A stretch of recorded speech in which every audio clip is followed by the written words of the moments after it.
Assalamualaikum. Waalaikumsalam warahmatullahi wabarakatuh. Selamat petang. Okay, so terlebih dahulu saya perkenalkan diri saya dulu. Saya Syafiqah, so boleh panggil saya Cik Syafiqah je. Sebelah saya kita ada Tutor Coordinator Safwah, so boleh panggil Cik Safwah lah.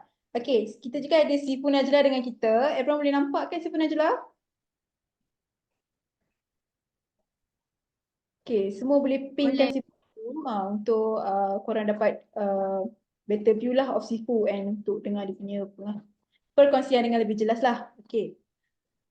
So, selamat datang. Terima kasih sebab sudi sertai kita punya sharing session pada malam ni. Okay, usually kita buat pada waktu weekend tapi hari ni kita try lah untuk buat pada waktu weekdays and pada waktu malam sebab usually on weekdays kita dah try, kita dah pernah buat sebelum ni.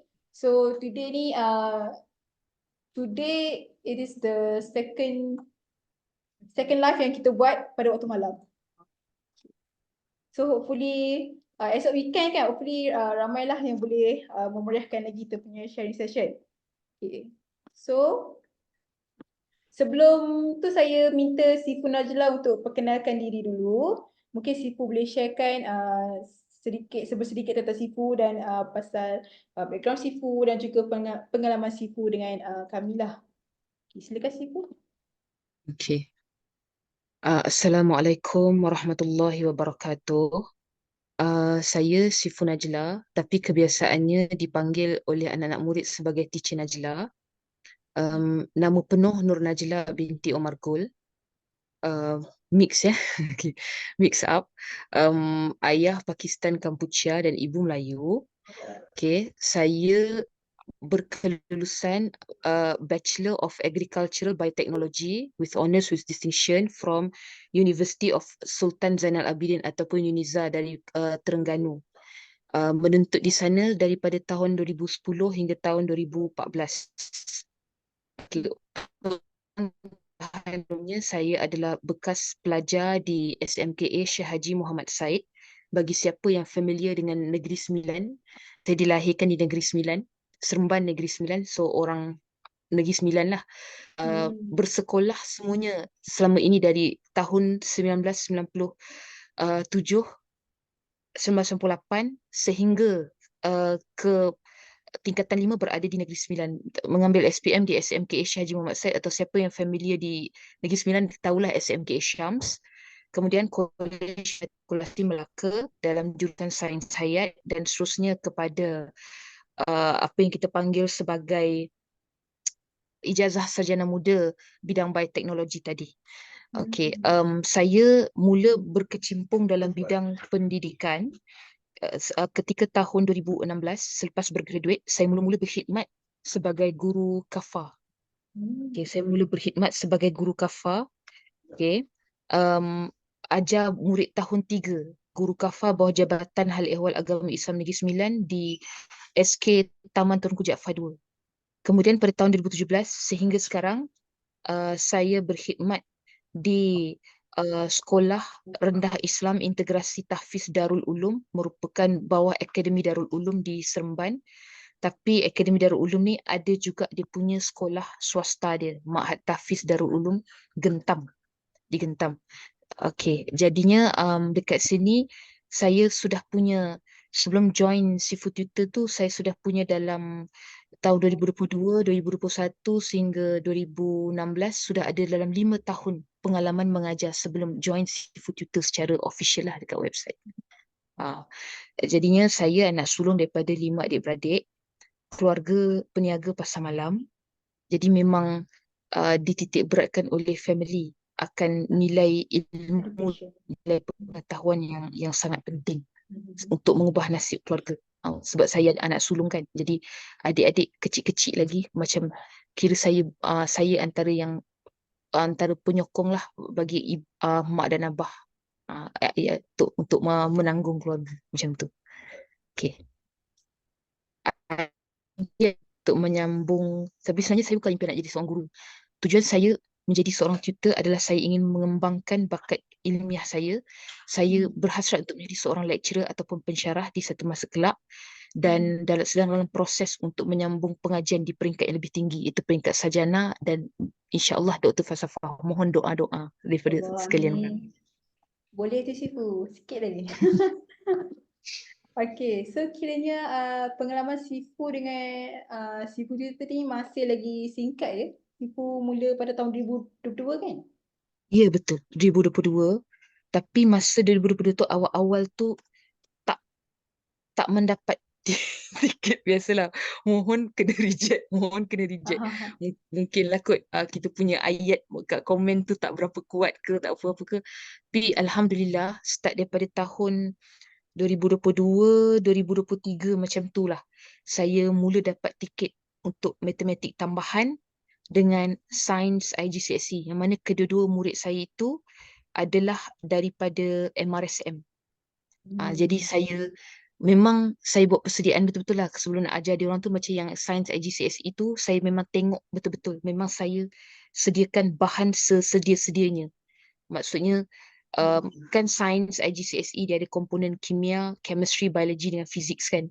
Okay, start daripada yang dua orang tu, Alhamdulillah Allah jadikan rezeki saya kat dalam platform seperti ni semakin bertambah-tambah. Saya makin dapat banyak job tickets yang diterima lah, Alhamdulillah, dalam pelbagai mata pelajaran. Ada kimia, ada bio, mostly matematik moden, matematik tambahan, dan tak terkecuali juga bahasa Inggeris dan sains. Alhamdulillah. Jadinya kalau tengok dekat sini, macam kalau saya memang takkan mohon tiket bahasa Melayu sebab saya tak berapa pandai bahasa Melayu sangat. Di sekolah pun mengajar bahasa Inggeris, matematik dan sains. Di sekolah pun mengajar bahasa Inggeris, matematik dengan sains. Kalau di peringkat menengah, matematik, sains dan bahasa Inggeris. Kalau menengah yang atas untuk level SPM, bahasa Inggeris, matematik moden, matematik tambahan, kimia, biologi dan sains.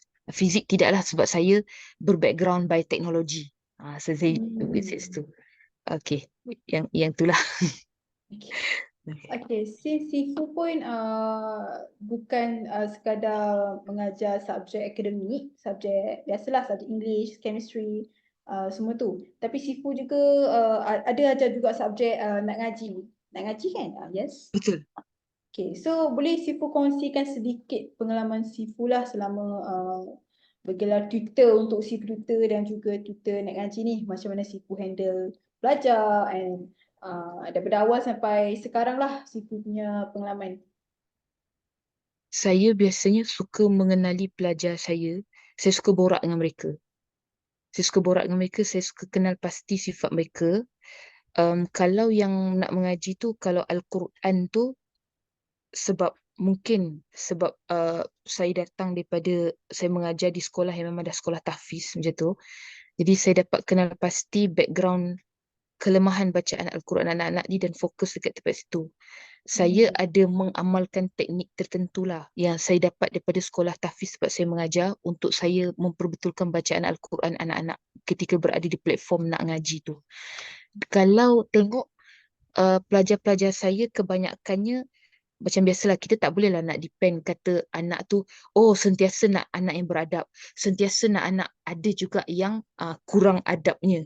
Tapi kesabaran yang perlu dilatih untuk sebagai tutor tu, untuk mengenal pasti kelemahan mereka dan apakah teknik yang sesuai digunakan untuk diperincikan terhadap kelemahan yang tersebut. Okay, kalau pengalaman saya selama hari-hari ni, kalau subjek matematik tu, pelajar kebanyakannya sangat sukar. Dia tak reti nak rangka jalan kerja dia sendiri. So, kalau saya, kebiasaannya, contoh macam subjek matematik tambahan, saya akan gunakan peta minda untuk satu-satu bab tu. Peta minda, katalah bab sukatan membulat, circular measure. Saya akan ada satu set peta minda saya, yang mana peta minda tu menghimpunkan ke semua subtopik yang ada dekat dalam bab tersebut. So, pergilah daripada satu, macam nak cari area of sector, macam nak tukar. Dan satu lagi tu macam panduan penggunaan kalkulator. Daripada degree kepada radian, radian kepada degree. Kebanyakan pelajar saya jenis yang perlu dibimbing satu persatu. Kalau saya nak harap untuk jawab soalan sini memang tak boleh. Maksudnya kena betul-betul kena Daripada tengoklah, awal kena lah. tahu. Kena pantau daripada awal. Nak macam format sekarang ni dah UASA ni banyak um, orang kata dah banyak berubah kan. Macam soalan pun saya sendiri pemegang ataupun setiausaha peperiksaan kat sekolah saya banyak simpan dokumen kertas UASA tu. So nampaklah kesusahan dia dan macam mana nak ajar atau nak didik pelajar kita untuk berfikir, kemahiran berfikir tadi tu.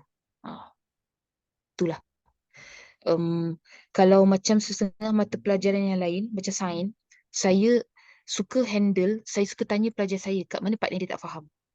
Dia akan beritahu. Lepas tu kami akan bincang sama-sama. Kalau biasanya kalau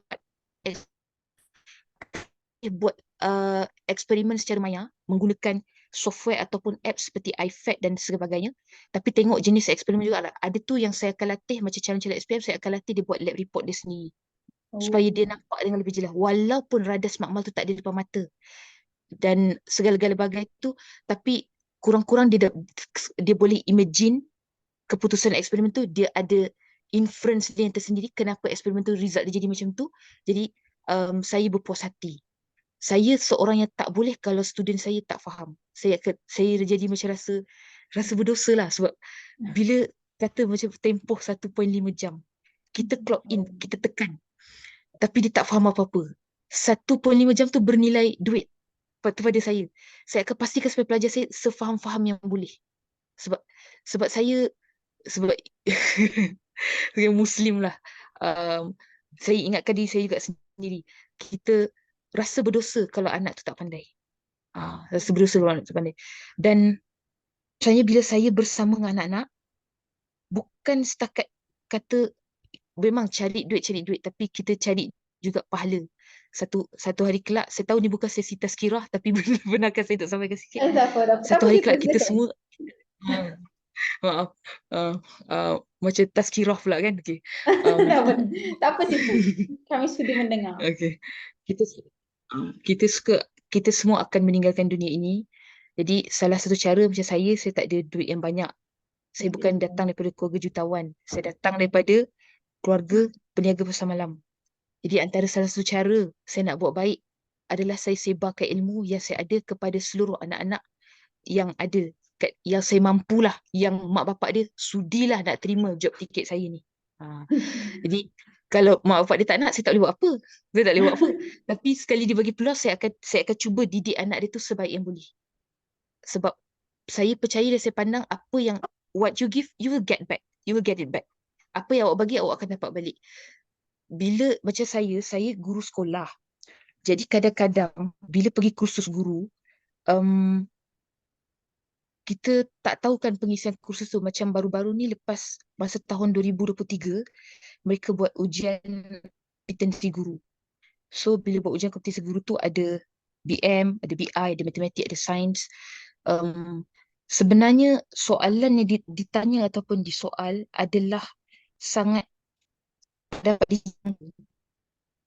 yang ada yang tema soalan sains, kertas sains, tapi ujian kompetensi guru ada kimia, bio, ada fizik. Jadinya macam mana nak cakap ramai rakan-rakan sekerja saya yang mengeluh mereka tak dapat nak jawab soalan tersebut. Ujian kompetensi guru, pihak sekolah pula, kami ada jabatan pendidikan kami tersendiri, dia tak ada nak jaga aib guru tu. Dia bagi keputusan bagi macam tu je, tak ada nak hantar ikut email ke apa ke. So bila saya mengajar di platform Sifu Tutor dengan pelbagai mata pelajaran, benefitnya dapat balik dekat saya. Kita yang mengajar, kita yang dapat balik benda tu. So alhamdulillah, saya skor dengan sangat baik dalam peperiksaan yang berkenaan. Kita ajar pada anak-anak, ilmu tu lekat dekat kita, dapat balik ke kita. So kita ingat. So selamatlah, posisi yang agak selamatlah sebagai guru dekat situ, tak adalah memalukan sangat results tu. So tiba-tiba soalan periksa keluar thermodynamics, exothermic, endothermic reaction. So kesihan pada rakan-rakan sekerja yang bila mereka kan sekolah tahfiz, dia background dinia. sarjana muda syariah, sarjana muda apa. Saya tidak membuka aib rakan-rakan sekerja saya dekat sana, kat sini, tapi sekadar berkongsi pengalaman. Um, Macam yang datang daripada background sains macam saya datang daripada background sains. Tetapi um, um, kadang-kadang bila dah tak ulang kaji dah lupa. Dan saya SPM tahun 2008, benda semua sudah berubah. Kan? Betul. Dulu matematik ada bearing, sekarang dah ada nisbah dan fungsi trigonometri. Sangat lain. So kalau tutor tu dia tak study betul-betul silat bulan, dia tak boleh jawab langsung soalan student dia. So itu akan menjejaskan kredibiliti sebagai seorang tutor lah. Nak-nak kalau student tu student macam MRSM ke SBP, apa Ya, ni, betul. saya bawa kertas MRSM, cuba MRSM, tapi tutor tak boleh jawab soalan saya. Jadi kita tak naklah jadi macam tu. So sangat penting untuk seorang tutor tu mengkaji betul-betul apa yang dia nak belajar, yang dia nak ajar macam tu. Ah. Yang itulah yang saya percaya dan saya pandang lah.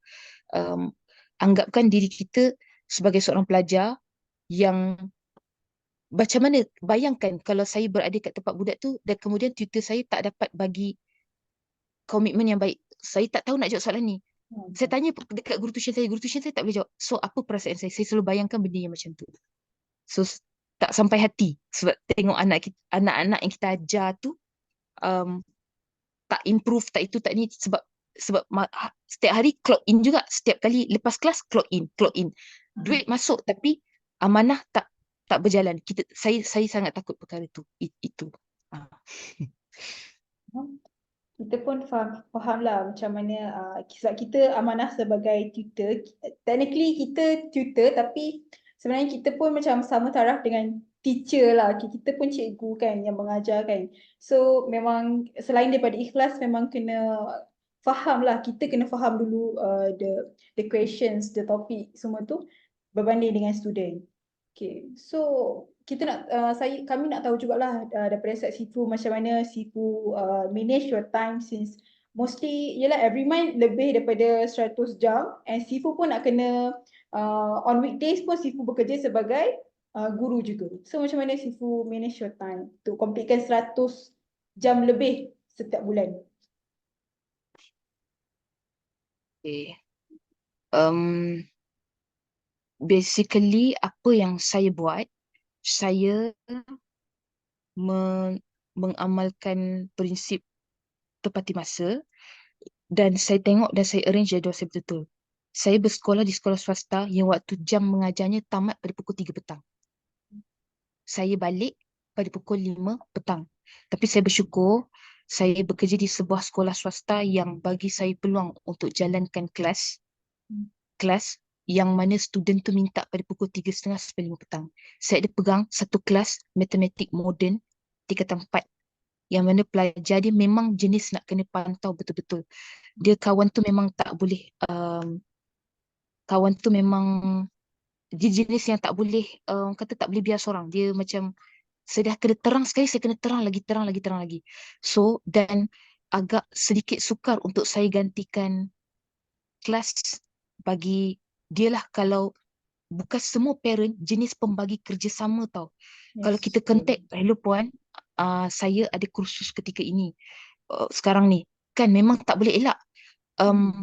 Boleh ke bawa kelas ini reschedule balik ke hari apa? Saya memang akan sentiasa contact ibu ayah untuk tanya pandangan mereka. Saya memang akan sentiasa contact ibu ayah untuk tanya pandangan mereka, minta persetujuan mereka untuk reschedule balik lah. reschedule balik. Sebab kalau tak buat macam tu, nanti dia jadi macam, yelah, takut parent tu, ada parent yang dia dah bayar siap, dia dah bayar awal. Saya dah bayar untuk 6 jam. Kenapa kelas anak saya 4.5 jam saja? Kita tak nak lah sebab saya guru sekolah pernah berhadapan dengan insiden kemarahan ibu bapa tu. Apabila saya gagal melaksanakan kerja pentadbiran. Saya memang tak minat kerja pentadbiran. Saya bekas penolong kanan akademik di sekolah. Antara sebab saya memilih platform tutoring ini adalah saya memang tak suka kerja-kerja pentadbiran. Saya memang lagi minat mengajar.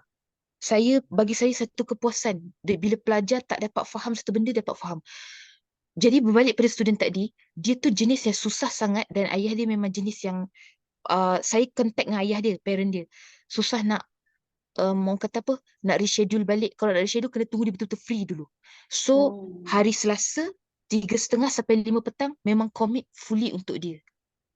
Tapi tanpa mengganggu tanggungjawab di sekolah lah. Maksudnya Mhm. saya susun jadual tu betul-betul. Uh, teng saya susun betul-betul lah. Jangan sampai bertembung. Maksudnya sampai bertembung. Sebab macam saya cakap tadi, student saya tu dia memang seorang yang memang memerlukan perhatian, memang perhatian betul-betul. Dia tak dia nak kita betul-betul hadap dia. Okey, macam mana boleh jawab ke tak boleh jawab ke soalan ni dari sudut teknik menjawab soalan tersebut. So saya biasanya kalau kelas 3:30 sampai 5 petang, lepas tu setengah jam break, 5:30 sampai 7. Lepas tu kadang-kadang tu 8 sampai 9:30. Ada pelajar yang dewasa sikit, dia boleh tahan. Kanak-kanak kecil tak boleh lah. Kanak-kanak kecil tahun 2, tahun 3 dia tak lepas. Ada yang tua sikit, 9:30 sampai 11 dia boleh jalan. As long Hmm. as dia tahan. Ada anak yang setuju sebegitu waktu dia. Biasa pelajar-pelajar tingkatan 4, tingkatan 5, dia sanggup korban lebih sikit lah untuk dia mencapai kecemerlangan dalam peperiksaan tadi tu. Budak-budak kecil tak boleh. Masuk, kalau kita ajar, masuk pukul 10 malam je dah merah dah mata tu. Ah, Dah dah tak tak tak boleh fokus. nak dengar. Dah cakap kita ni. Tak fokus lah. So memang sangat penting. Saya memang susun jadual betul-betul supaya tak nak mereka mengantuk, sebab kalau tidak saya cakap pun memang sia-sia lah Ya. maksudnya. Mhm. Hmm.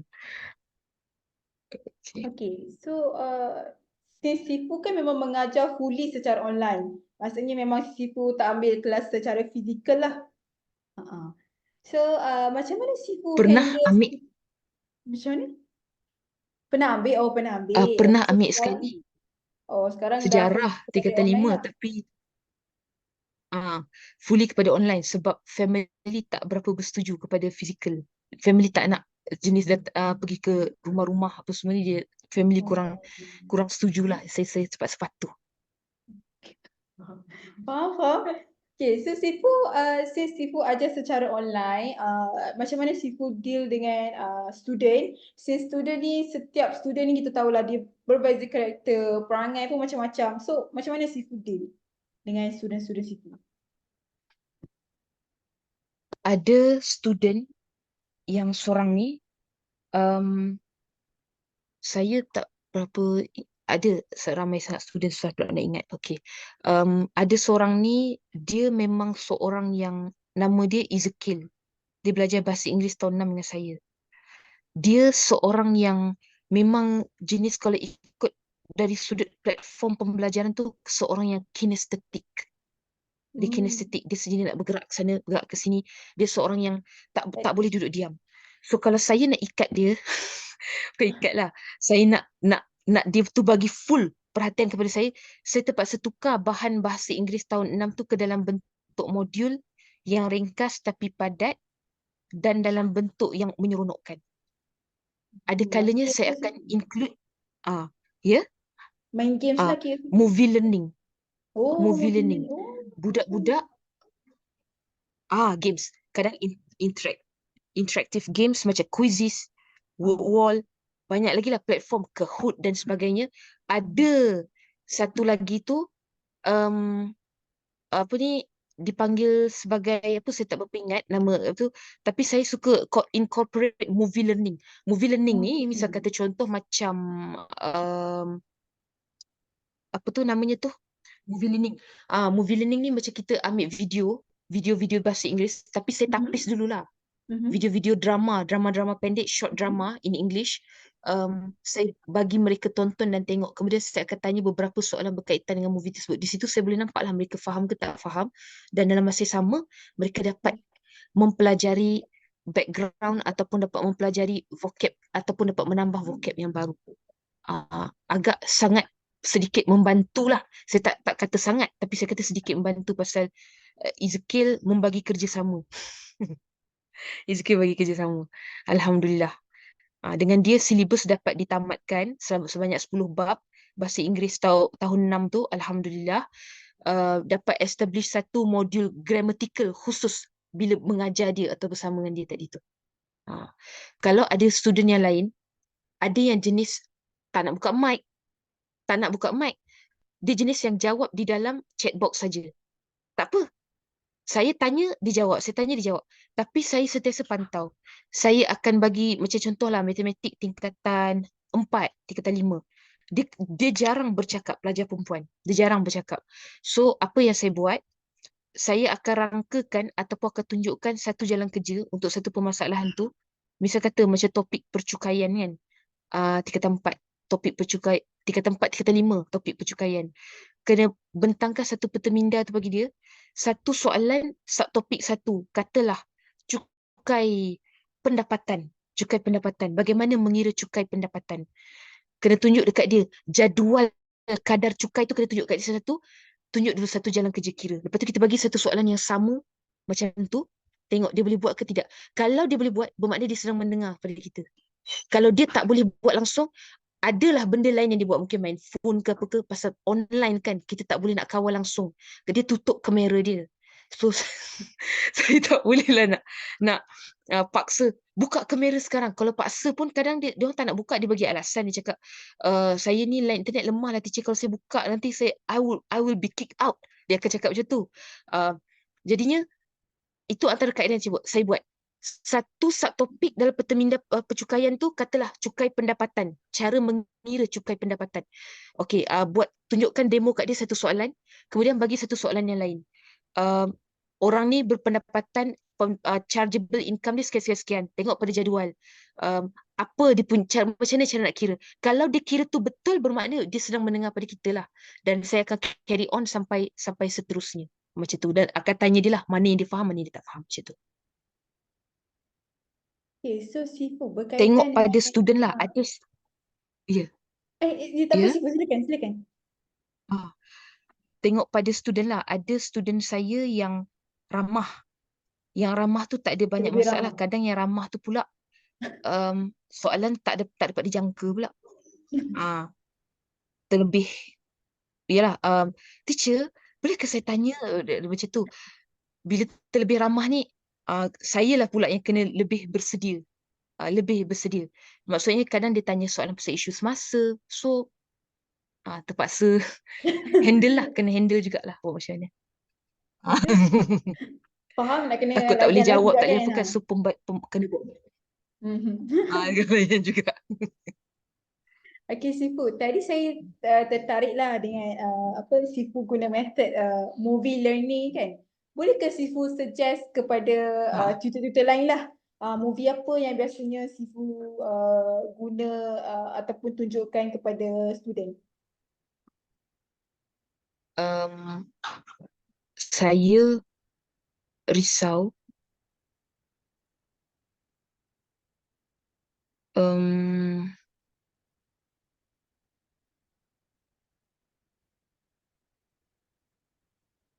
Sifu? okay, maaf. Ada orang bagi isyarat tadi. Okay, maaf. Okay, Okay.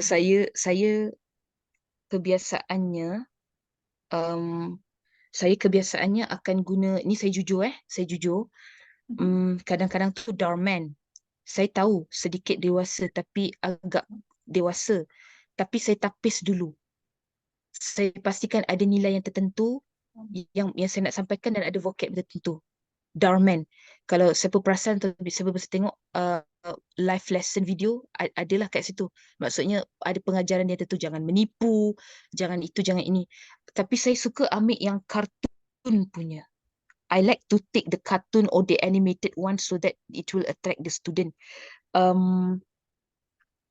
Okay, basically like those which we ada satu tu IMR Scary Tales.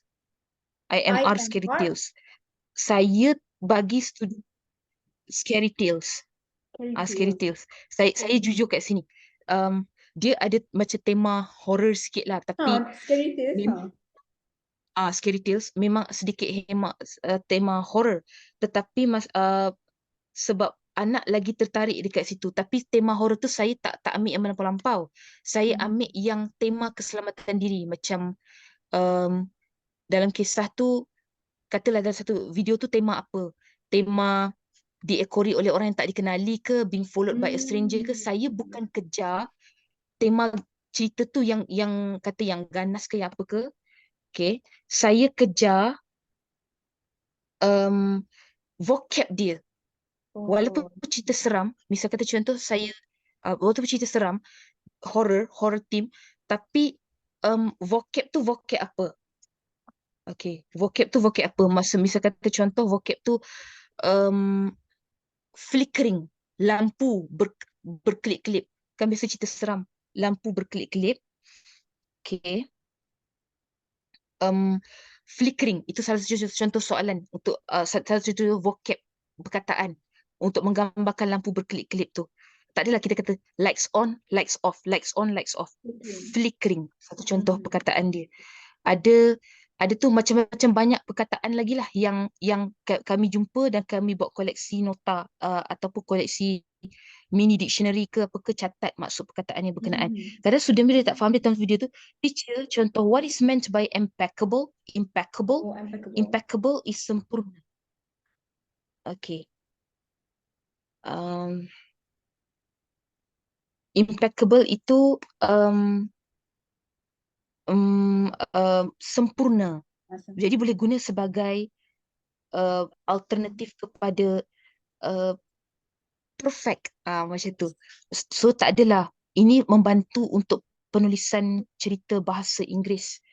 Macam contoh pelajar-pelajar tingkatan 5, pelajar-pelajar tingkatan 5, ada saya pelajar student BISPM. Dia seorang student sekolah swasta agama, dia agak bermasalah nak buat karangan ni, kadang tak ada idea, tak ada apa, tak tahu. Kadang setiap kali karangan saya lah kena bagi idea, saya lah bagi idea.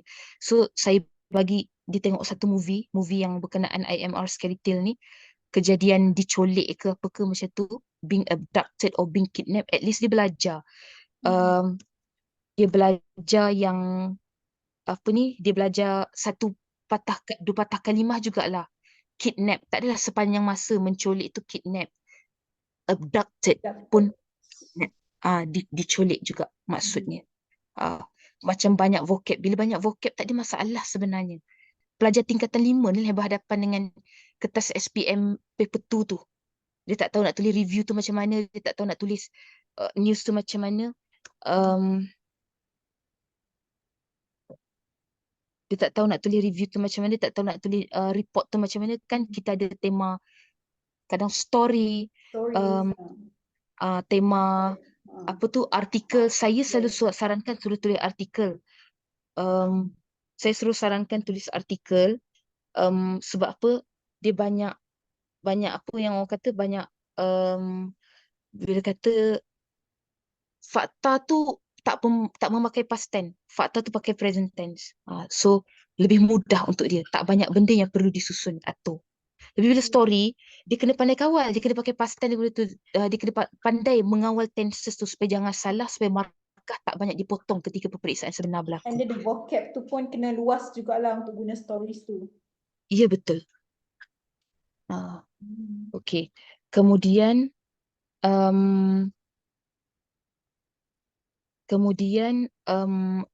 ada lagi yang saya nampak, movie learning, ada tu demonstration, ada tu virtual experiment.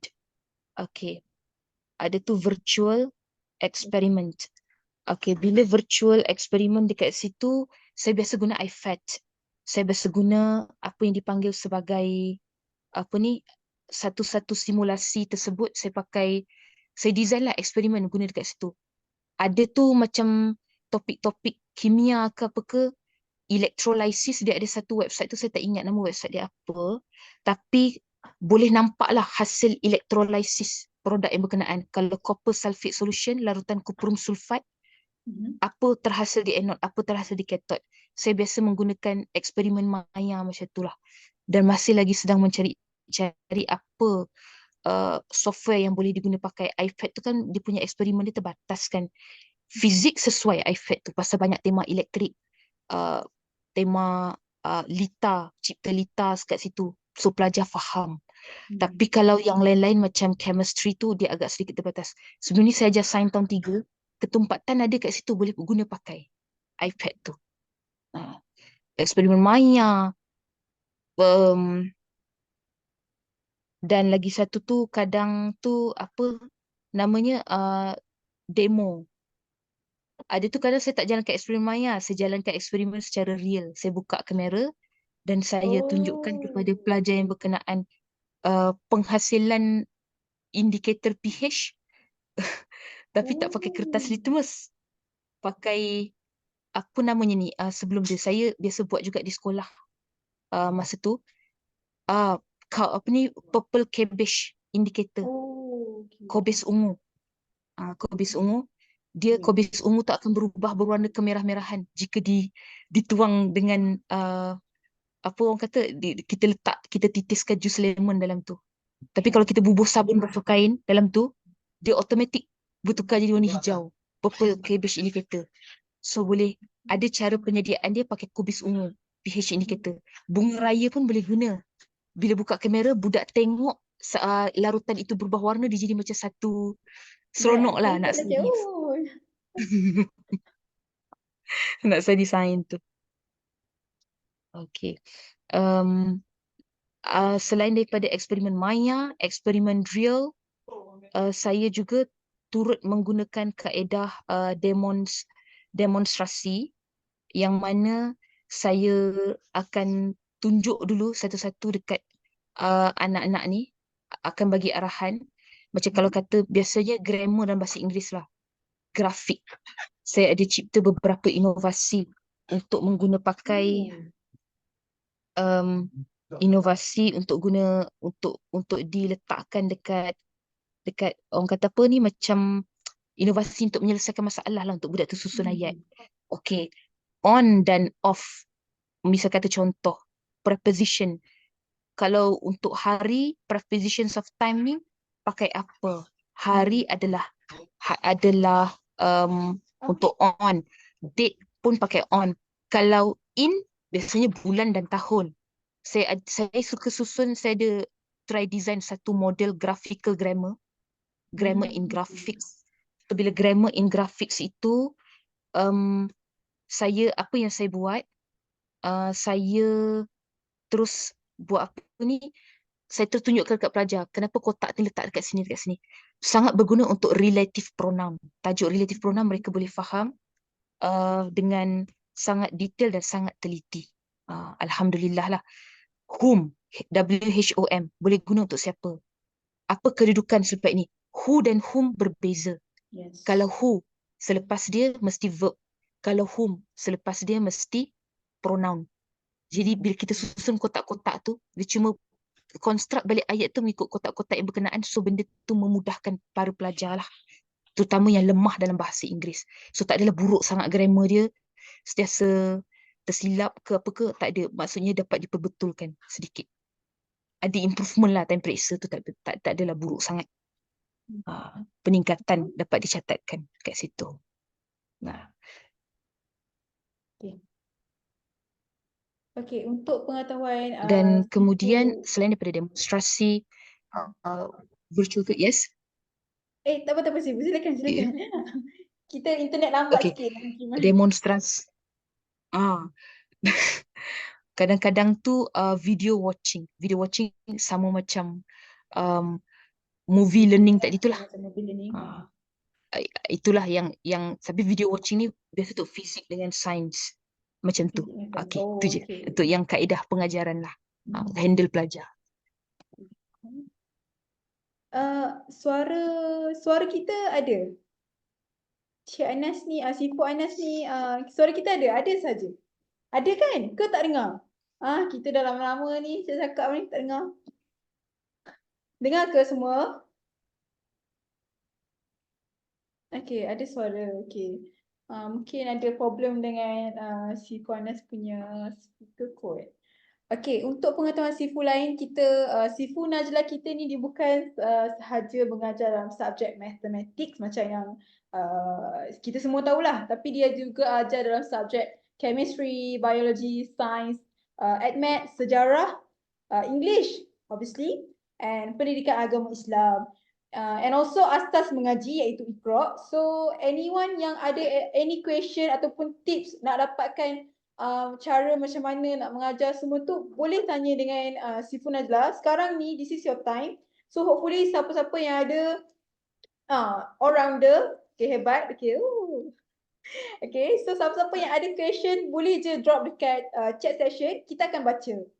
Okay, sebab banyak tips, tambah lagi Sifu Najla merupakan seorang guru. So obviously beliau lagi tahulah mana nak dapatkan all the learning material semua tu. So minta waktu ni lah untuk Sifu grab your opportunity untuk dapatkan tips daripada Sifu Najla. Okay, so moving on to our next question. Kita pun ada a few question. Okay, antaranya ialah bagaimana, yes. Okay, bagaimana untuk jadikan pembelajaran lebih menarik dan tidak bosan? Saya rasa ada juga Sifu Najla bagi tahu tadi, tapi mungkin ada details ataupun explanation yang Sifu nak selitkan. Silakan Sifu. Okay. Saya perasan anak-anak antara salah satu yang nak jadikan pembelajaran tak bosan dan menarik, lebih menarik adalah mengaitkannya dengan kehidupan yang kehidupan seharian kita lah. Okay, mengaitkannya dengan kehidupan seharian kita. Maksudnya kita cuba terangkan kepada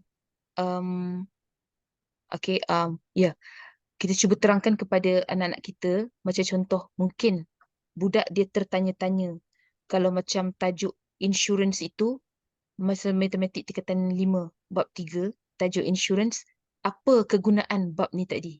Apa kegunaan bab ni tadi? Maksudnya kenapa saya kena belajar benda-benda ni semua?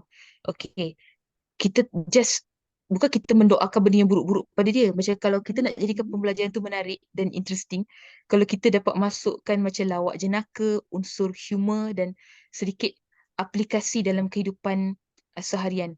Macam saya tahu benda ni mungkin rare, tapi saya nak kongsi juga. Saya ajar juga pendidikan Islam. So antara salah satu larangan Rasulullah SAW terhadap kaum lelaki adalah memakai emas. Okay. Rasulullah melarang kaum lelaki pakai emas. Ada sebabnya. Saya suka cerita atau sentuh dari sebab saintifik dengan sebab yang orang kata apa, yang logik lah. Kenapa orang lelaki tak boleh pakai emas? Tapi ada satu pendekatan yang saya guna tu, saya suka ambil stitch daripada filem ataupun video ataupun cerita-cerita ataupun drama. Misal kata Tanah Kubur kan, siapa tak pernah tengok Tanah Kubur? Semua tengok Tanah Kubur. Jadi ada satu episod tu, siapa tak kenal kan, Sophie Jikan, dia berlakon watak episod Lelaki Emas. So saya tunjuk kat situ. Kan Tok Adi yang Nasir Bilal Khan tu. Tok Adi pesan kat Sophie Jikan tu. Okay. Apa dia tu? Macam mana nak sampai ke humor tu sebenarnya kalau nature diri sendiri tak lucu? Okay. Soalan yang sangat mencabar tu Okay. Kalau saya suka letak diri saya dekat tempat pelajar tu. Saya suka cikgu yang macam mana. Dan saya kadang-kadang saya suka tanya ke ibu bapa tu sendiri. Ada ibu yang beritahu anak saya suka guru yang pandai bergurau senda. Anak saya suka guru yang dia tak suka tegas-tegas ni. Kalau tegas-tegas sangat ni jadi stres. Perwatakan humor tu saya tahu memang tak boleh dibentuk, tapi kurang-kurang at least kita boleh jadi sedikit mesra dengan pelajar kita. Tengok pada keadaan lah. Macam saya pendidikan Islam tingkatan 1, so dia agak Aisyah Karina tu dia macam faham bahasa sikit lah, senang nak kawal lah kan. So terangkan pada dia hukum orang-orang lelaki memakai emas tu, saya boleh gunakan video stitch movie daripada Tanah Kubur tadi tu, yang mana nampaklah tak boleh. Antara salah satu sebab dia kenapa bila pakai barang kemas banyak-banyak ni, wuduk tu tak sampai, dia ada satu scene wuduk tu tak sampai kat tangan dan macam-macam. Dia punya dalam cerita tu lah, kandungan tu yang saya terangkan sesuai dengan silibus tadi, tapi dengan menggunakan filem yang berkaitan. Macam tu. Yang sesuai lah. Yang tak sesuai tak gunalah. Macam tu. Faham? Okay. Harapnya dapatlah menjawab persoalan daripada Sifu Hazrena. Okay. So, okay, Oh, another question. Sifu Najla boleh share pengalaman dan bagaimana cara Sifu ajar student yang untuk nak mengaji seproduk apa yang Sifu buat? Adakah Sifu fokus mengajar saja atau share sedikit tentang ilmu tajwid? Okay. saya bila mengaji bab Al-Quran ni, kitab Al-Quran ni, kalamullah ni adalah agung, Dalam kalamullah. Sebab sebab mungkin saya datang daripada sekolah tahfiz, so memang terutama dalam kalangan para guru. Saya memang akan share pasal ilmu tajwid. Pasal saya percaya bacaan yang tak betul tak dapat dicapai kalau orang tu tak kuasai ilmu tajwid. Okay. Macam mana if student you tu active learner, which is good, very determined, but at the same time banyak cakap, banyak tanya. Okay. um, saya nampak perkara ni sebagai um, kalau nak handle anak-anak yang macam ni, kita lain. Student saya adalah jenis yang macam banyak kadang dia tu tak tan pun dengan kelas dengan isi tu. So kita susah nak menyampaikan silibus yang berkenaan. So apa yang saya buat, saya cuba tarik dia perlahan-lahan ke arah dia punya silibus tu. Okay, lepas ni kita boleh cerita lagi. Tapi can we finish our lesson today first? Macam tu. Tapi bercerita tu secara peribadi dengan dia tak lama lah. Takut nanti dia offended kalau saya tak layan ni dari sudut saya lah. 5 minit ke 3 minit macam tu je. Tapi yang the rest tu saya tetap kawal lah. Jangan sampai dia yang kawal kelas tu. Bukan bukan saya yang kawal kelas tu. Kan jadi haru biru pula. So okay, kita boleh cerita pasal ni. Tapi boleh tak kita habiskan dulu. Sikit je lagi. Macam tu. Oh, okay. Maksudnya communicate lah. Kena pujuk sikit lah anak-anak sekolah Betul? rendah ni kan. Ah, jadi macam orang kata apa, boleh kalau marah lebih-lebih sangat, garang lebih sangat, kan mulalah mudi masuk kelas tu, kita nak ngajar pun dia jadi tak semangat ke kalau dia mudi, dia tak nak bagi kerjasama tu. Betul? Betul? Terpaksalah bagi, orang kata macam ajak dengan cara baik balik. Macam tu. Okay. Kalau student yang active learner ni, saya suka bagi interactive quiz. Hmm. Quiz pasal nampak nak macam quizzes kan, ada setengah dia punya ciri-ciri tu yang kita boleh ubah suai. Maksudnya macam masa tu kita letakkan masa yang sedikit singkat, lepas tu letakkan dia punya bunyi clock time dia tu. So dia akan berdebar-debar. Masa dah nak habis dah ni. Tapi saya dah tak dapat Oh. selesaikan masalah ni. Dia bekerja untuk dia nampak juga dia fokus. Macam tu. So agak berkesan lah interaktif quiz untuk pelajar-pelajar yang aktif ni tadi. Lepas tu dia akan tanya kita, kalau dia salah, macam mana saya salah banyak? Dia akan minta lagi kuis yang lain daripada kita. Tapi bukan kita biarkan dia macam tu saja. Kita guide dia sekali dalam kuis yang berkenaan. So, jawapannya, dia sebenarnya pendekatan pada kesesuaian tutor berkenaan lah, berdasarkan personality anak-anak tadi.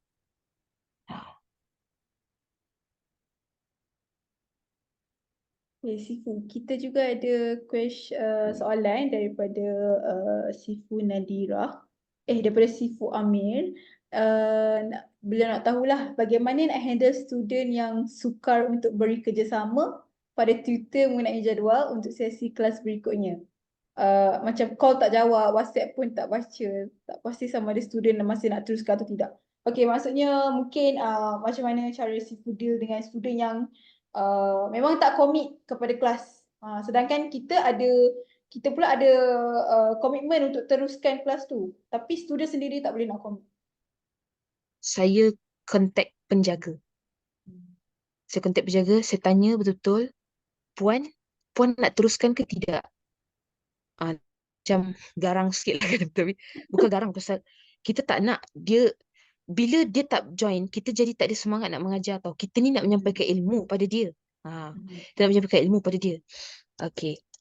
Um, saya akan tanya parent yang berkenaan. Atau kalau pelajar tu jenis pelajar yang dewasa jenis 17 tahun dan ke atas, 16 tahun dan ke atas, you nak terus sekali ke tidak? Do you want to continue your class with me? Saya akan tanya dia macam tu.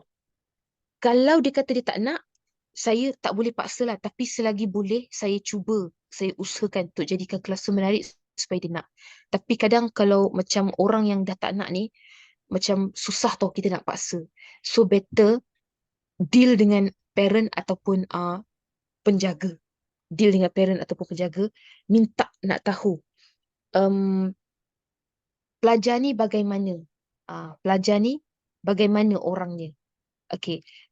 Dia nak, kadang itu sebab saya selalu maintain hubungan dengan ayah-ayah kurang lah. Sebab saya memang kalau dengan ayah ni susah sikit communicate.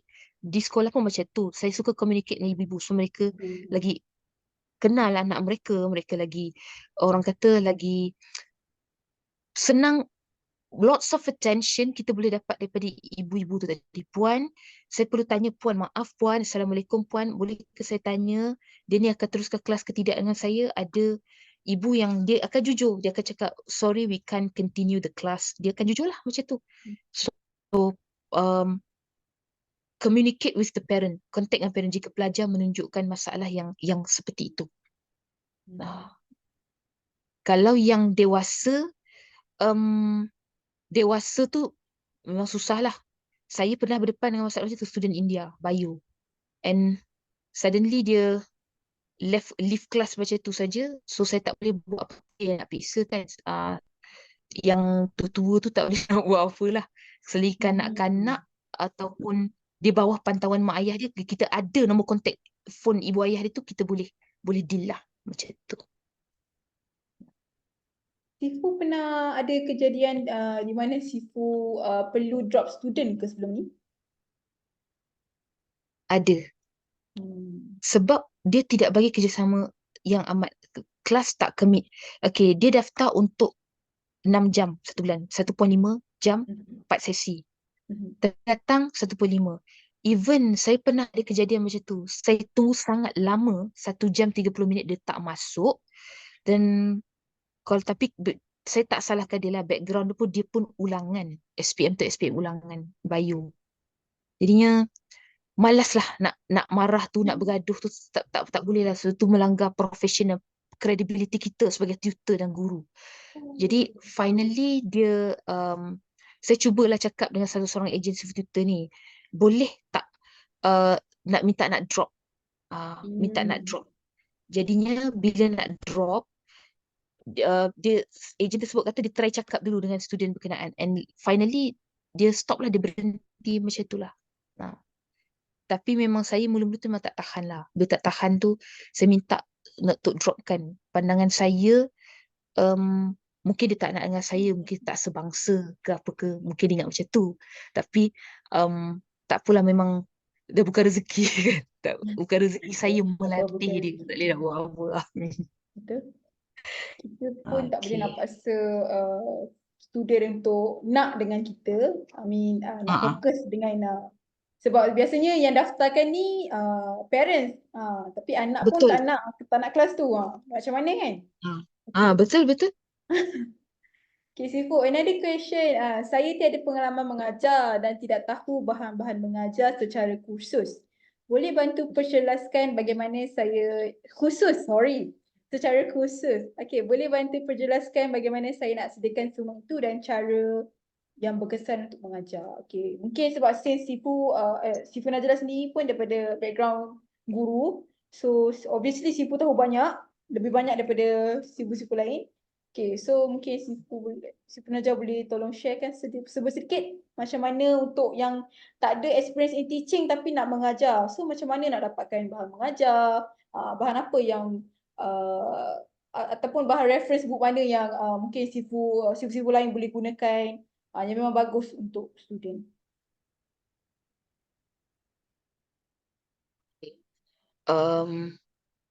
Saya saya kongsi daripada kacamata sebagai seorang guru. Yang saya nampak dekat sini adalah kaji silibus untuk, kalau kata yang tak ada pengalaman, ni tips atau nasihat daripada saya, kaji silibus.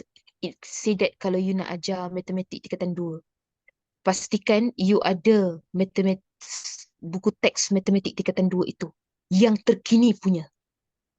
Pastikan yang terkini punya. Sebab kita tak nak salah silibus. Kita tak nak menyampaikan yang kurang tepat lah kepada para pelajar, sebab ada ibu bapa yang bising perkara tu. Betul. Okey, untuk yang tak ada pengalaman, okey, actually semua orang boleh mengajar sebab ada basic, ada asas semua. Pastikan silibus buku teks kita boleh dapat buku teks yang terkini tu daripada AnyFlip dekat internet, itu satu. Okey. Dan cuba buat kajian untuk setiap bab yang berkenaan itu.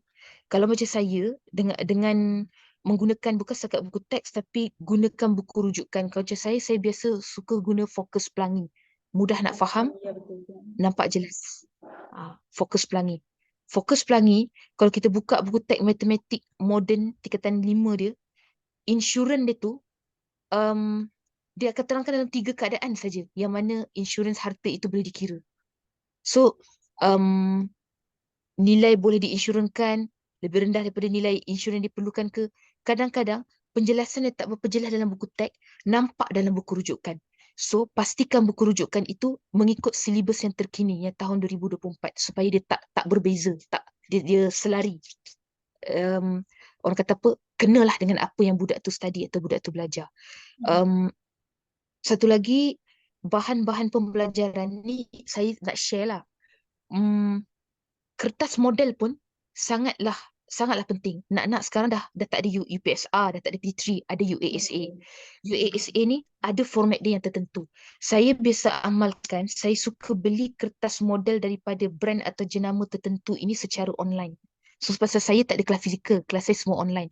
Saya nak jenis kertas model yang boleh dibuka secara soft copy macam tu.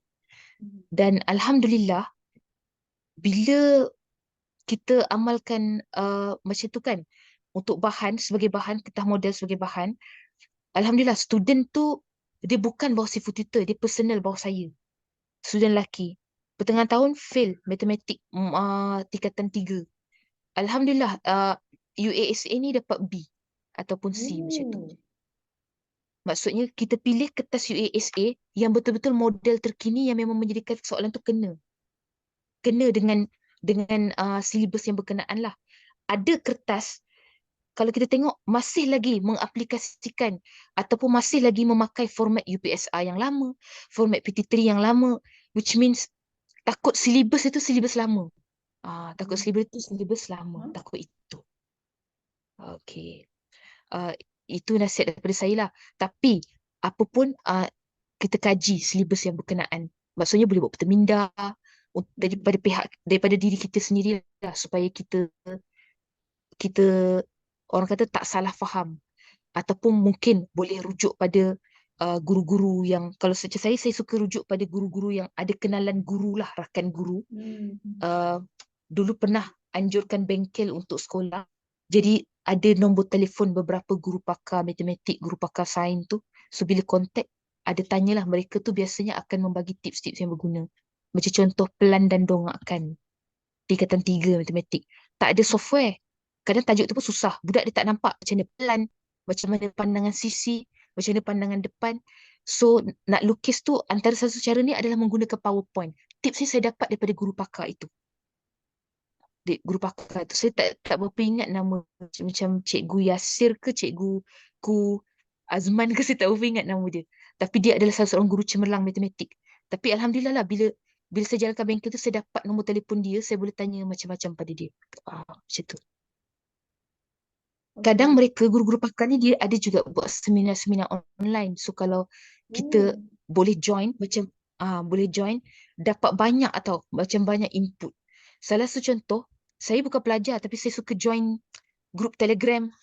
Grup bukan pelajar.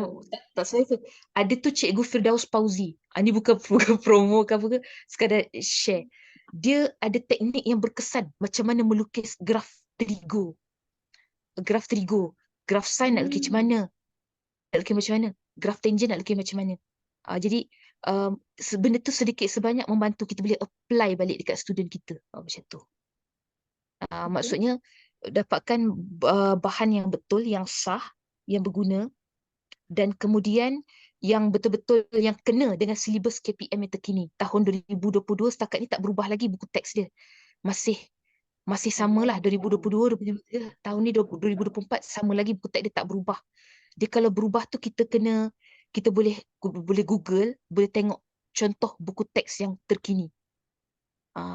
Macam tu. Buku rujukan dan kertas model serta grup-grup online yang Telegram. tertentu. Okay. Telegram yang tertentu. Okay. Sekiranya kita sifu-sifu lain ada kenalan kita, mungkin ada rakan-rakan yang bergelar guru lah, boleh minta tolong, minta bantuan untuk kita dapatkan juga bahan-bahan mengajar. Okay, sifu lain ada soalan lagi ke? Ada any question? Sementara kita masih open lagi lah. Open for question. Boleh tanya lagi. Rugi tak tanya? Rugi tak tanya. Kita buat program sharing session sebulan sekali sahaja. Okay, so this is our first and probably not the last, tapi untuk dalam 2-3 bulan akan datang, kita tak jumpa lah dengan Sifu Najla. So, mana yang nak tahu? Okay, ada tak cara? Okey. Di sekolah tahfiz tempat saya mengajar, latihan yang diberikan kepada pelajar yang lidah keras, susah nak sebut huruf tertentu dikenali sebagai wazan huruf. Wazan huruf wazan huruf ini adalah kaedah melatih pelajar untuk melembutkan lidah bagi menyebut keseluruh 22 atau 24 keseluruh semua huruf-huruf hijaiyah tersebut dalam bentuk lagu lah. I, U, A, I, An, Ani, A, Na, Minal, Mu, Ni, Mu, A, An, Wali, A. Ada alif, hamzah sehingga ya lah. Pelajar boleh ubah suai. Alif itu sehingga huruf ya sendiri. Babi, buba, bubang, bani, babna, minal, mubni, mubabang, wali, baba. Ta, tukar huruf ta. Sa, tukar huruf sa sampai ya. Alhamdulillah, berkesan. Saya dah nampak di sekolah tahfiz saya berkesan wazan huruf itu. Diperkenalkan oleh penolong kanan tahfiz di sekolah saya sendirilah. Wazan huruf namanya. Wazan huruf. Tapi insyaAllah dalam video YouTube ada, saya rasa ada. Oh, zaman saya tak ada lagu-lagu ni, zaman kita. Tak ada. Alif bata je, alif bata. Okay, apa nasihat Cikgu Najla kepada orang yang baru nak berjinak dengan dunia pendidikan? Okay. Nasihat saya, kita tanam dalam hati kita, jiwa kita sebagai seorang guru. Guru ni adalah dia ambil kerja para anbiya. Al-ulama, ada satu hadis kan, ada hadis ataupun pepatah Arab, hadis mengatakan al-ulama warasatul anbiya. Orang-orang alim ulama adalah pewaris pada para nabi. Sebenarnya muallim ataupun guru itu sendiri adalah merupakan orang yang mewaris kerja-kerja. Kalau kita mengajar ni, kita mewarisi kerja-kerja ataupun sunnah Rasulullah SAW. Pasal Rasulullah SAW pun, Rasulullah didik sahabat Rasulullah SAW. Kita boleh rujuk buku Pedagogi 44, Kaedah Pedagogi Rasulullah SAW mendidik sahabat baginda. Macam-macam kaedah yang sampai hari ini relevan kita gunakan. Untuk orang yang baru nak berjinak dengan dunia pendidikan, tanamkan keikhlasan dalam hati. Maksudnya, saya nak anak-anak yang saya didik ini berjaya. Saya nak anak-anak yang saya didik ini menjadi manusia atas supaya bila saya kata saya dah tak ada nanti, ilmu-ilmu yang diaplikasikan atau ilmu-ilmu yang diamalkan oleh anak-anak yang saya didik tu, anak-anak didik saya tu akan menjadi saham saya di hari akhirat kelak. Sebab dunia pendidikan ni dunia yang sangat mencabar. Kadang kita berdepan dengan, yelah, ibu bapa yang biadab. Kan dunia hari ni kita berdepan dengan anak-anak yang meningkat usia, membesar, kadang tak reti hormat orang tua, tak reti hormat orang dewasa semua. Jadinya keikhlasan pada saya, keikhlasan adalah satu-satu yang sangat penting. Dan orang yang baru nak berjinak dengan dunia pendidikan, uh, ilmu kena cukup lah di dada. Sebab saya pernah berhadapan dengan situasi yang berkenaan bukan bawah Sifu Tutor. Sifu Tutor setakat ni Alhamdulillah pusat tuition lain secara online. Saya tak nak sebut pusat tuition tu, tapi pelajar ni a little bit rude lah, sedikit biadab. Sedikit biadab.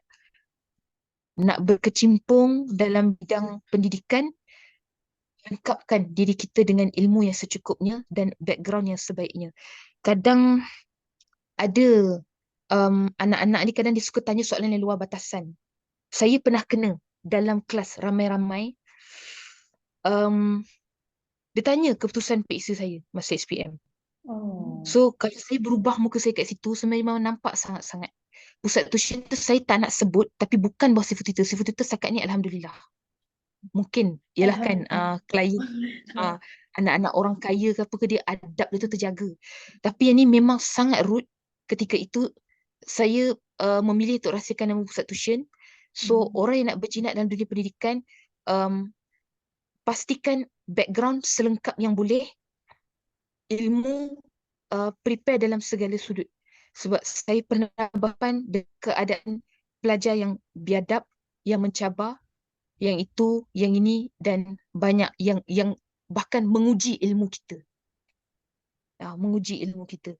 Itu yang akan sangat menyedihkan lah pada saya lah. Okay. Sangat menyedihkan pada saya. Itu nasihat saya untuk orang yang nak berjinak dalam pendidikan. Sabar kena banyak. Background, pastikan ilmu selengkap yang boleh. Sebab kadang tak tahu pelajar kita tu orang dia macam mana. Macam tu. Sekarang zaman sekarang nak jadi cikgu, even cikgu yang bergelar secara guru secara rasmi pun kena banyak sabar. Sebab saya pun ada ramai kenalan guru yang mengajar lower form, even sekolah rendah. Memang sabar tu memang kena, kadang-kadang lebih limit dah. Begitulah. Okay. So kita, okay, saya ambil last question lah. Last question daripada Sifu Amir. Sifu Najib boleh tengok ke? Panjang juga soalannya. Saya pun nak, bagaimana cara nak tarik perhatian untuk student lebih fokus kepada subjek fardu ain. Sebab beliau first time mengajar subjek fardu ain. Okay. Satu first time saya mengajar, student ni tak fokus untuk belajar. Belah pagi dia ada masuk kelas. Cara nak tarik perhatian untuk student lebih fokus subjek ini. Okay, untuk fardu ain ni, saya nampak, yang saya nampak lah. Sebab dekat sekolah pun kadang dia jadi masalah juga ni fardu ain ni. Sama juga, tak kisahlah tahfiz tak tahfiz aliran tu, sentiasa jadi masalah. Kadang sekolah tahfiz pun doa iftitah tak dibaca. Tak tahu, doa kunut tak dibaca, niat pun kadang tak betul. Kadang macam mana, okay, untuk tarik perhatian student lebih fokus untuk subjek ini, kalau kita dapat bagi macam tazkirah sikit yang boleh menggerunkan hati dia. Yang biasa saya biasa buatlah macam ni. Yang biasa menggerunkan hati dia. Maksudnya macam mana kalau budak, biasa anak-anak murid saya, seorang yang ambil air semayang tu, saya tak tahulah dia ambil macam mana, tapi tahu-tahu basah sana sini dan dia punya badan tu taklah, anggota wuduk dia tu tak sebasah mana pun, tak sempurna mana pun. Biasa murid lelaki.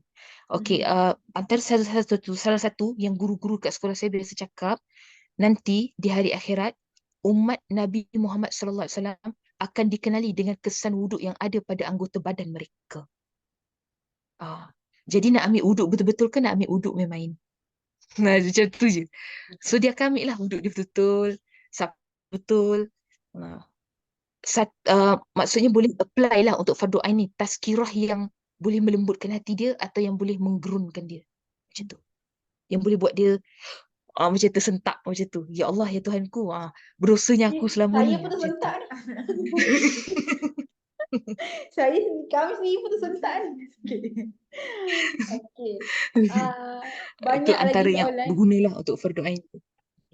Kita ada 2 orang lagi yang memang ada banyak lagi nak tanya dengan si Najla.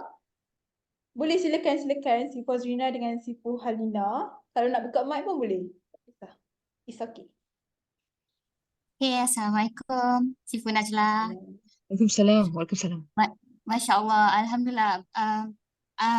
Banyak sangat I learned from your sharing tonight. Alhamdulillah, banyak betul-betul. And to be honest, memang sangat menjawab saya punya ada concern lah yang saya memang nak tanya dalam soalan.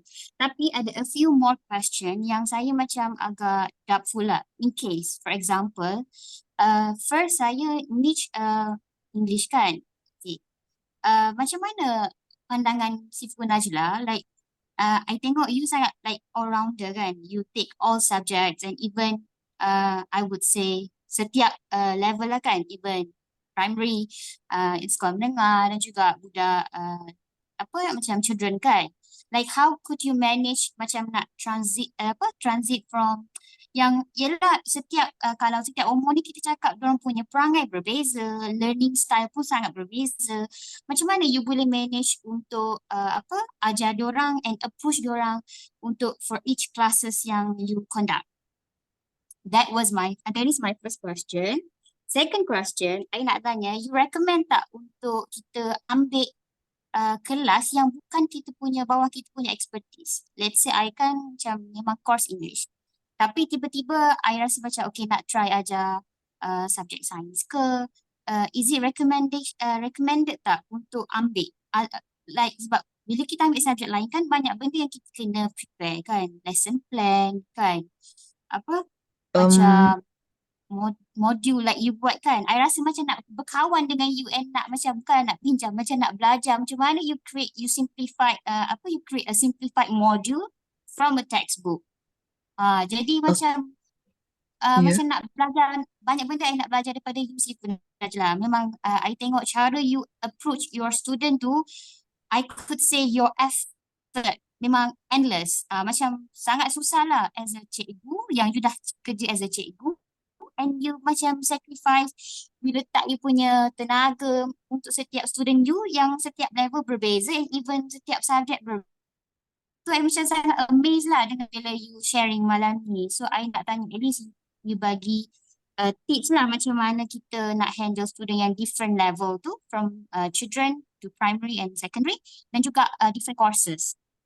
And then you dah jawab pasal sources tu. And then my third question is macam mana kita nak kenal student tu? Is it macam kita tanya parents tu before the first class ke ataupun kita kenal student tu masa first class from your previous experience? Okay, that will be all my question. Thank you. Okay. Untuk soalan yang tadi tu, macam mana handle students dengan kedudukan ataupun level yang berbeza-beza dengan subjek yang berbeza-beza, saya kebiasaannya saya akan make sure dulu background diorang tu kenal pasti dulu betul-betul. Saya akan tanya dulu dengan PIC Sifu Tutor tu, student ni usia dia berapa tahun? Student ni usia dia berapa tahun? Maksudnya contohnya macam 15 tahun, 16 tahun, 17 tahun, sitting for SPM, 8 tahun, 9 tahun. Saya akan tengok usia tu untuk apa tahu. Pasal mereka ni kebiasaannya kalau macam yang 13 dengan 14 tahun ni dia macam dia tak berapa nak 13, 14, 15 tu yang serius tu alhamdulillah lah adalah yang serius. Tapi ada yang tak berapa nak serius sangat. Tak pun nak susah. Pasal apa? So dah tak takut, dah tak ada PT3, dah tak ada UPSR, dah tak takut. Ada pun UASA, apalah sangat UASA tu kesannya. Kan ada je macam tu. So kenapa saya buat macam tu? Saya tengok usia dengan sukatan pembelajaran dia terlebih dahulu.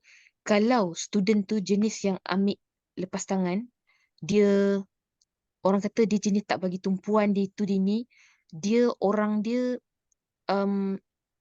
saya akan gunakan kaedah-kaedah ataupun pelbagai aktiviti dalam kelas itu.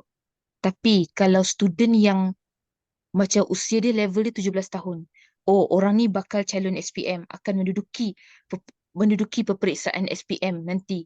So saya biasanya untuk student yang macam tu, dia memang akan tumpukan perhatian pasal dia tak nak kan siapa nak gagal SPM kan, memang tak nak dia gagal SPM tu masa depan kan. So dia akan bagi sepenuh tumpuan. So saya pun akan follow up macam tu.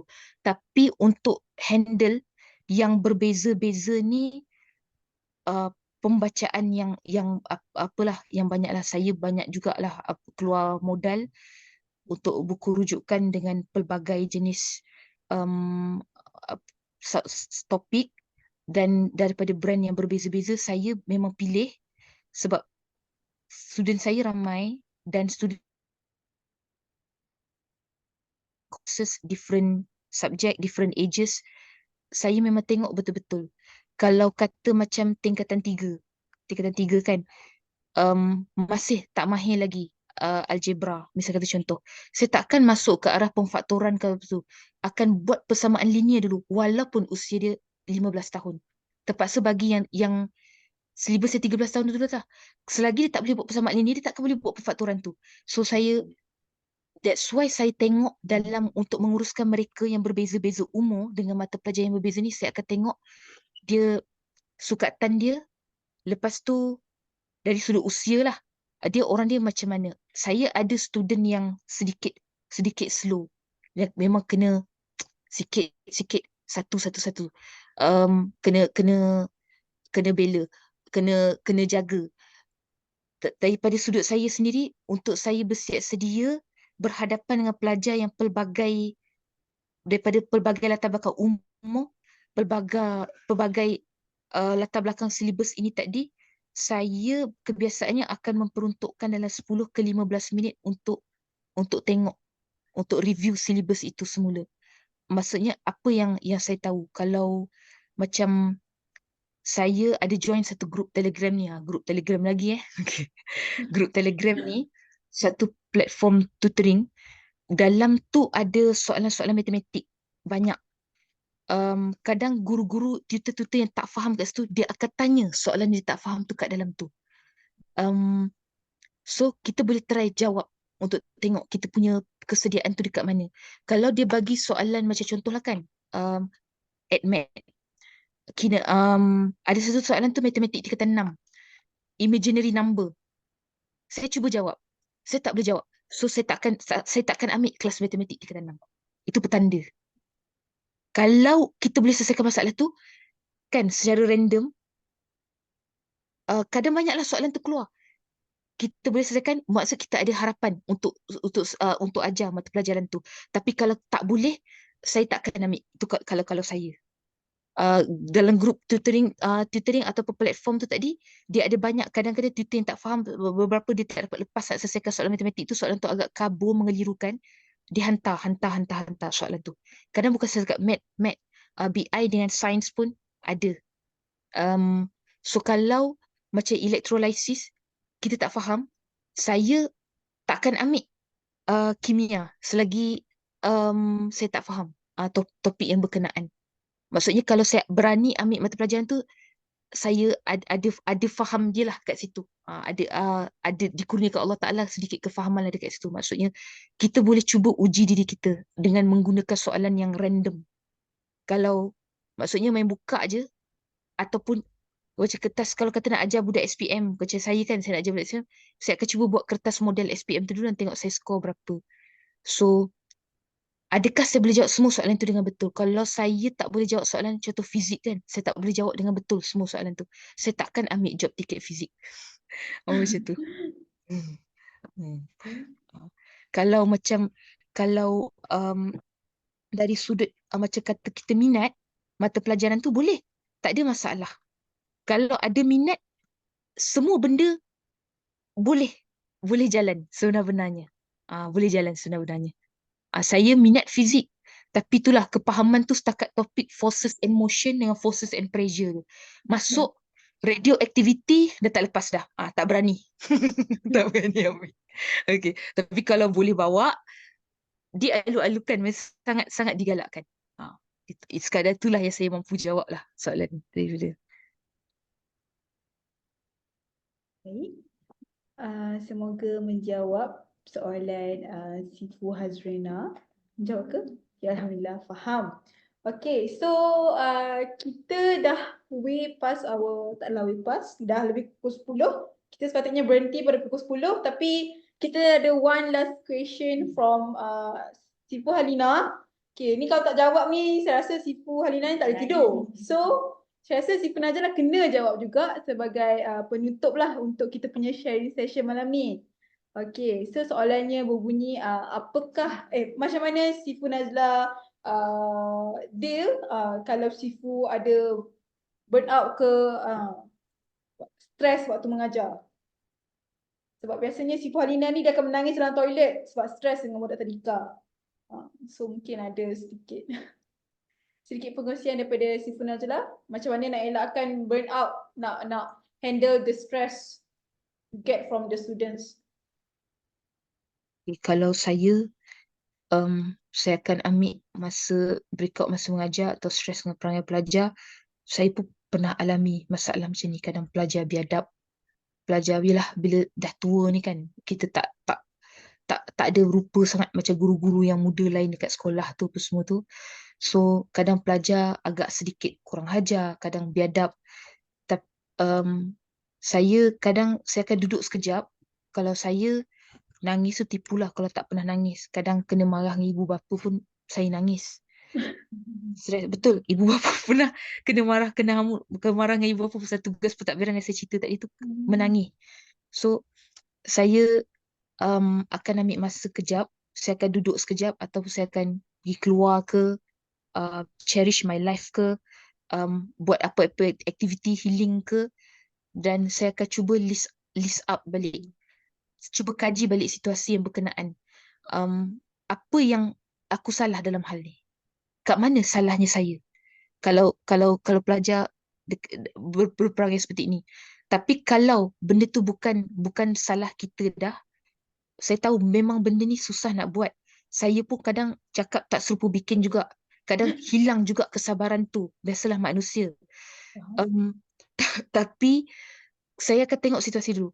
Macam pelajar yang saya cerita tadi, dia biadab dengan saya. Dia tanya saya keputusan PhD saya depan semua kawan-kawan dia. So saya pandang balik, ini bukan kesalahan saya. Saya datang, saya masuk ke kelas untuk menyampaikan ilmu sains pada awak semua. Saya masuk ke kelas ini untuk sampaikan ilmu sains kepada awak semua. Saya memang kena tazkirah lah dengan saya. Pelajar-pelajar yang sekumpulan tu tadi memang kena tazkirah lah dengan saya. Kalau awak ragu background saya, kenapa awak masuk kelas ni? Lepas tu mereka diamlah. Kadang anak-anak ni, kalau kita breakout masa mengajar atau kadang stres kan dengan perangai dia orang, ni nasihat saya lah. Kalau saya memang tak layan. Saya memang tak layan. Pasal saya dah cuba sampaikan ilmu sebaik boleh. Sebab kita pandang, okey, memang tugas mendidik ni, guru tu akan ditanya tentang murid-murid dia di hari akhirat kelak kan. Tapi kalau keadaan yang macam ni, Allah Maha mengetahui. Allah Maha mengetahui. Kita tak perlu salahkan diri kita, sebab kita dah buat sebaik yang boleh. Saya sampaikan ilmu dengan sebaik yang boleh macam tadi. Tapi dia berkelakuan biadab, dia tanya keputusan PhD saya depan semua kawan-kawan dia memalukan saya. So saya memang tak layan. Saya just bagi satu kata sikit hint, kalau awak ragu background saya sebagai guru, kenapa awak masuk kelas saya? Saya cakap macam tu je.